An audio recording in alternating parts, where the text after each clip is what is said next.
Assalamualaikum warahmatullahi wabarakatuh. Alhamdulillahirabbil alamin wassalatu wassalamu ala asyrofil anbiya'i wal mursalin nabiyina Muhammadin wa ala alihi washabihi wa man tabi'ahum bi ihsanin ila yaumiddin. Ikhwah fillah rahimani wa rahimakumullah. Saudara-saudariku yang ada di tanah uzlah Bukit Lebah Teater, yang di rumah dan dimanapun berada, kembali kita memuji Allah karena dengan rahmatnya, dengan pertolongannya kita dipertemukan lagi dalam majelis kuliah sore. Kuliah sore lebih kepada internal penduduk rohani di tanah uzlah Mahadawiyah Bukit Lebah ini, dan tidak menutup pintu juga, tidak menutup pintu untuk eksternal. Maka mari kita melanjutkan kuliah sore pada kesempatan kali ini masih dalam bab mereka para sahabat radhiyallahu anhum, cinta kepada Allah, mahabbatullah, karena mereka mengenal Allah, karena mereka ma'rifatullah. Mari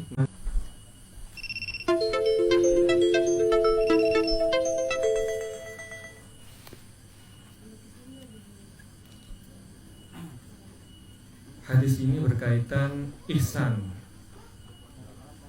atau muraqabah,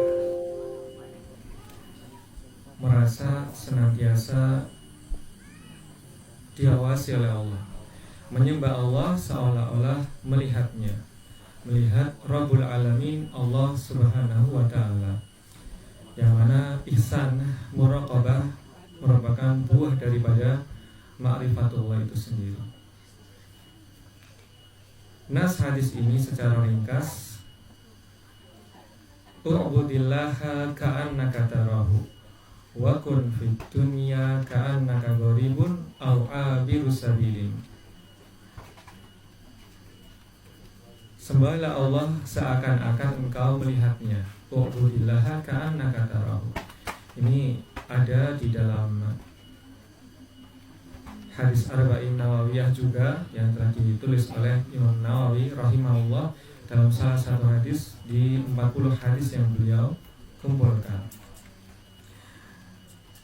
Wa kun fid dunya ka'annaka gharibun, dan jadilah engkau di dunia ini seolah engkau itu orang asing, atau abirus sabilin, atau seorang yang sedang melintas jalan. Dengan kata lain, bukan orang yang menetap di dunia ini.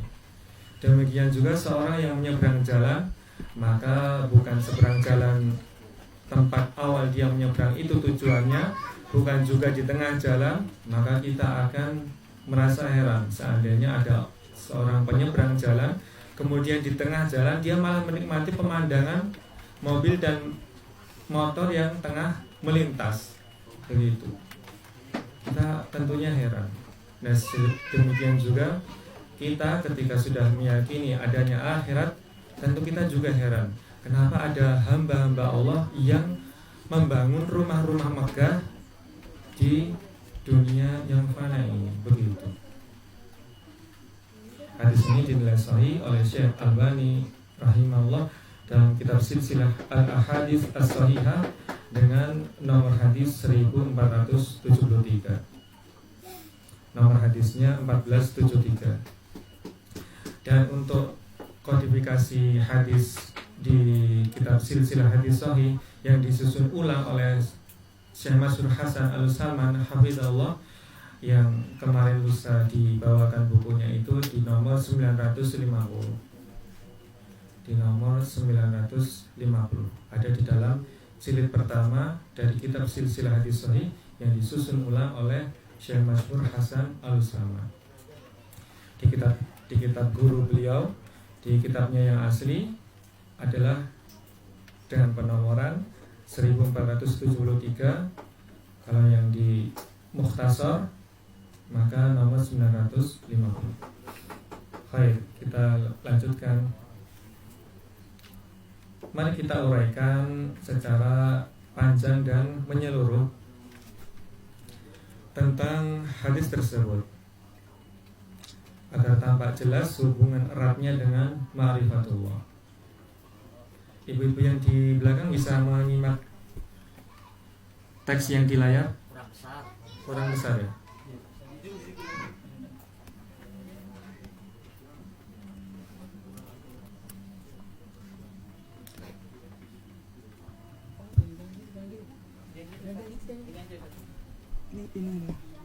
Oh, ini aja ya.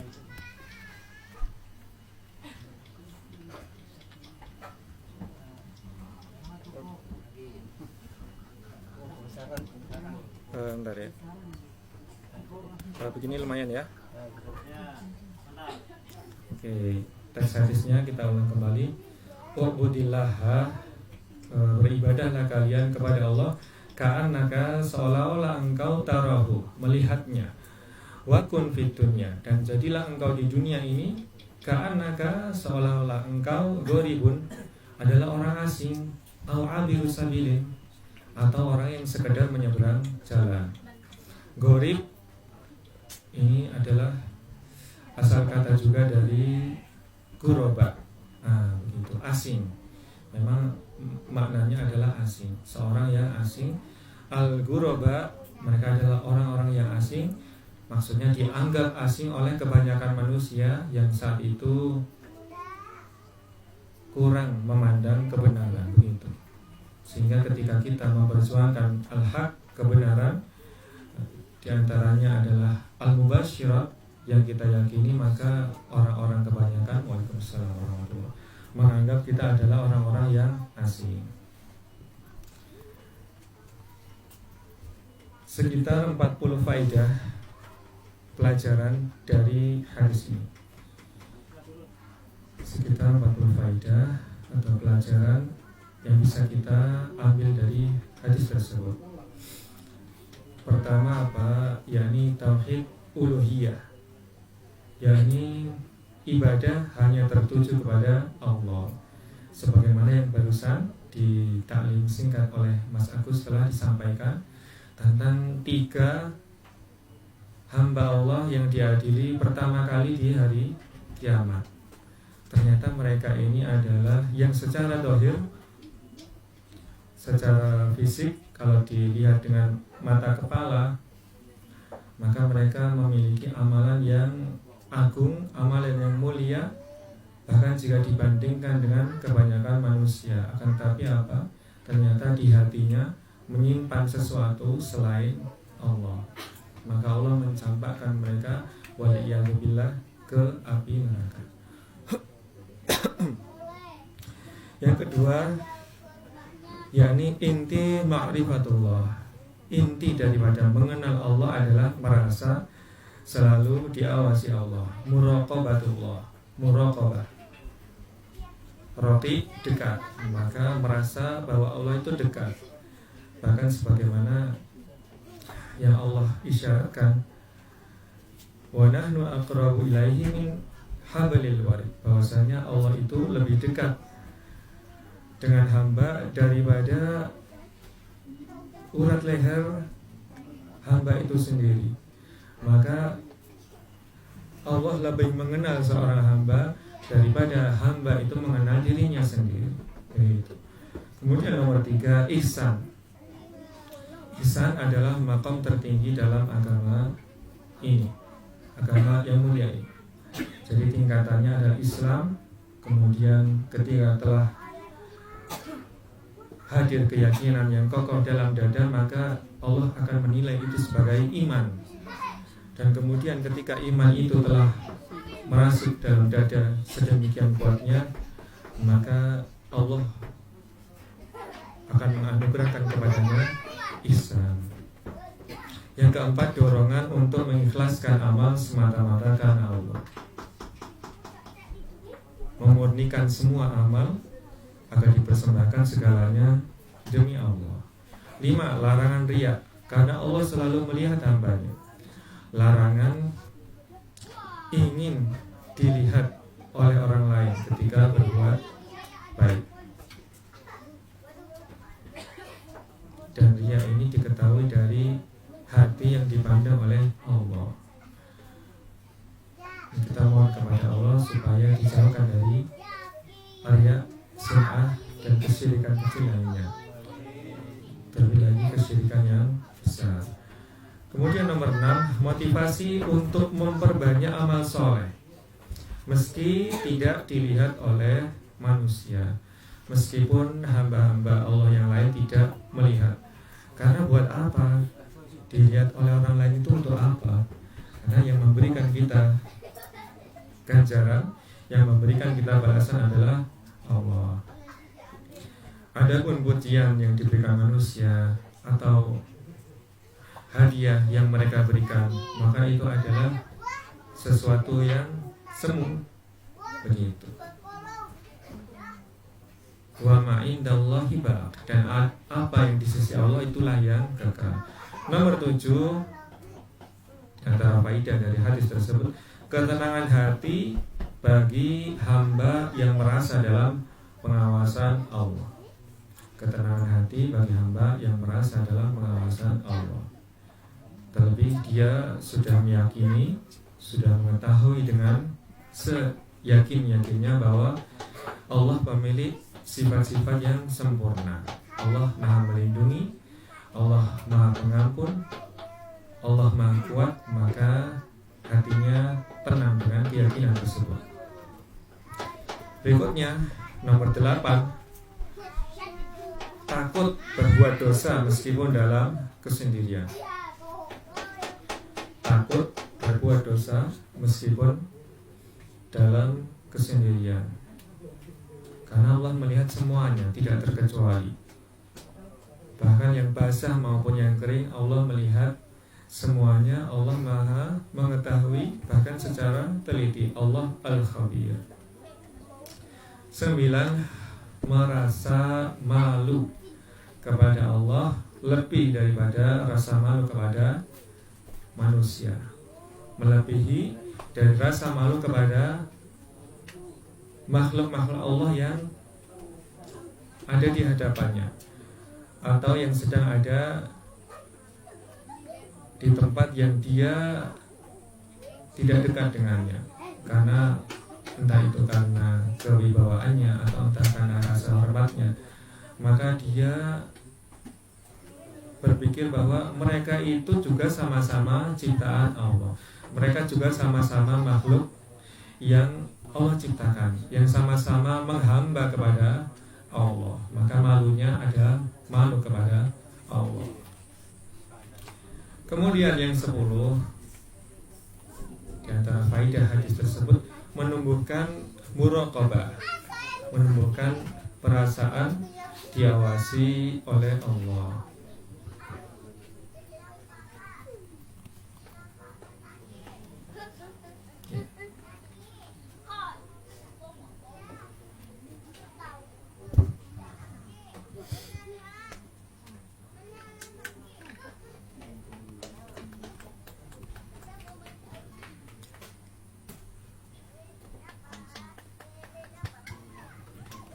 Baik, kita melangkah ke poin selanjutnya.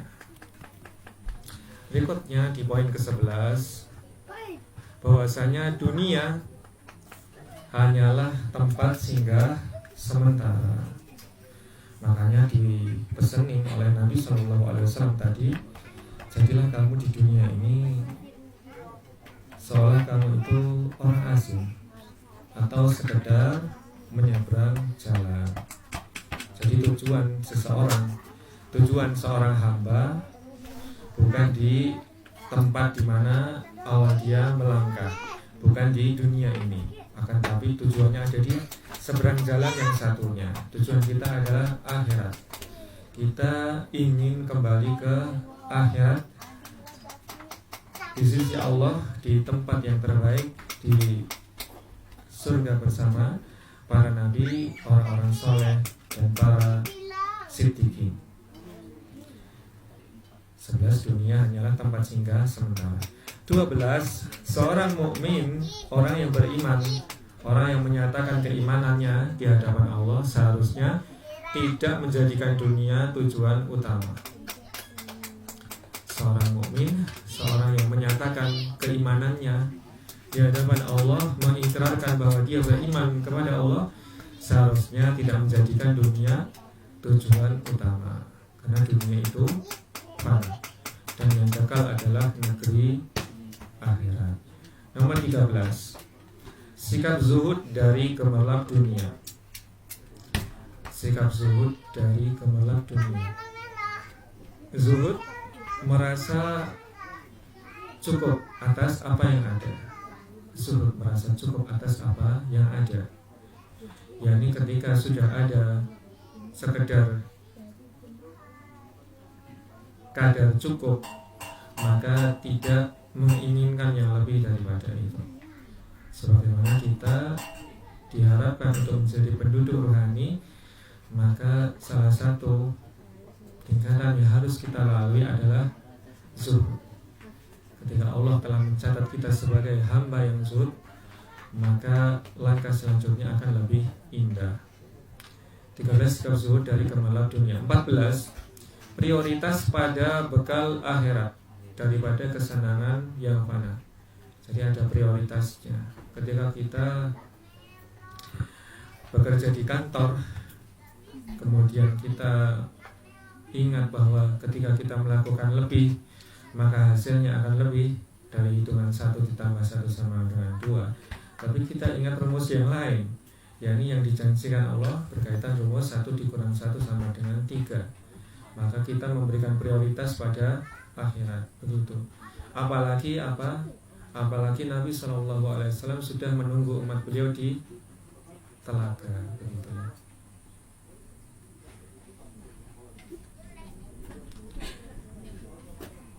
Kemudian nomor 15, hati tidak terpaut pada dunia. Hati tidak terpaut pada dunia meski tinggal di dalamnya. Meskipun tinggal di dalamnya. Seperti penyeberang jalan, dia betul-betul ada di sisi jalan yang satunya. Dia betul-betul ada di situ. Tapi dia selalu ingat bahwa tujuan dia adalah seberang jalan yang satunya. Nah, begitu. Sehingga tidak terpaut pada dunia. Sebagaimana penyeberang jalan yang tidak terpaut pada asal tempat dia, baru akan mau melangkah, begitu.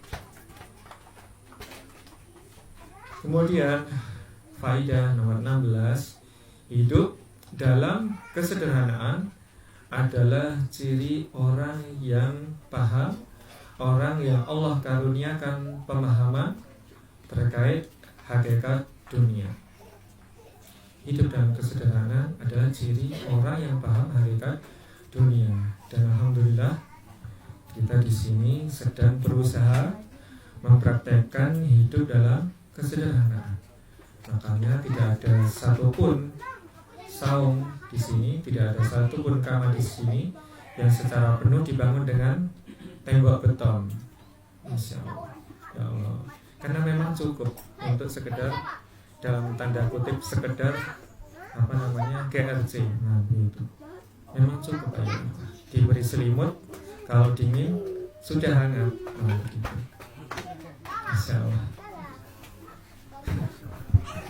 Jadi ingat diri sendiri itu ya. Nah, jadi dindingnya GRC ya kan. Terus kalau ada yang nyelip-nyelip itu angin lewat pintu. Nah, itu ada itu, hadirin sekalian. Ya. Angin apalagi anginnya angin malam, maka terasa semeriming begitu. Lebih dingin daripada